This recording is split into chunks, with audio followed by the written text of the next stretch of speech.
nous faut en effet éviter que ce scénario que personne n'avait prévu ne débouche sur un blocage dans le fonctionnement de nos institutions.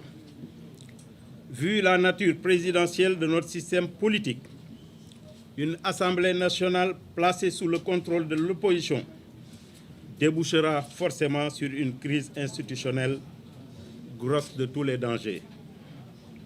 Faute de pouvoir s'appuyer sur une Assemblée dont la configuration n'entravera en rien son action, le président de la République serait amené à gouverner par ordonnance. Ce qui serait manifestement un recul préjudiciable à notre système démocratique. Le cas échéant, qu'on le veuille ou non, l'Assemblée nationale se transformera non pas en contre-pouvoir, mais plutôt en un goulot d'étranglement à l'action du président de la République et de son gouvernement.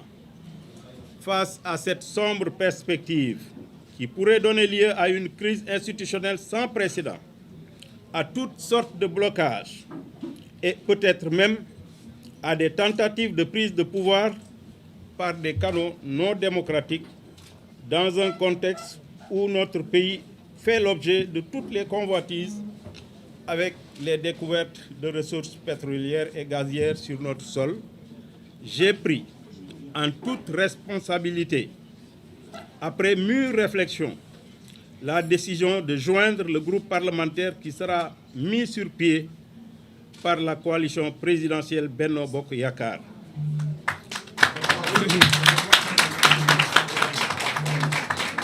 Cette décision que j'ai prise sans discussion aucune avec la coalition au pouvoir et donc sans condition. Sans condition est simplement motivée par le souci d'éviter à notre pays la situation que je viens de décrire. Je pense qu'il était donc de mon devoir, en tant qu'acteur politique attaché à la bonne marche de notre État, ainsi qu'au fonctionnement correct de nos institutions, de prendre une telle décision après en avoir discuté avec mon parti et toutes les composantes de la coalition Bokk Gis Gis Liggéey qui l'ont approuvé.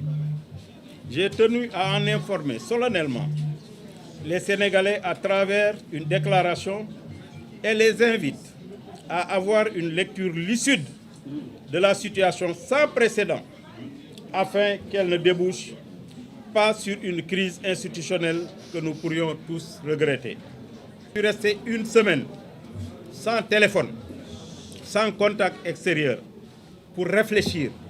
Et après mûre réflexion, pour éviter à notre pays, qui se trouve dans un environnement sous-régional caractérisé par des coups d'État, j'ai pris donc personnellement, en toute responsabilité, comme je viens de le dire, la déclaration que je viens de vous faire part.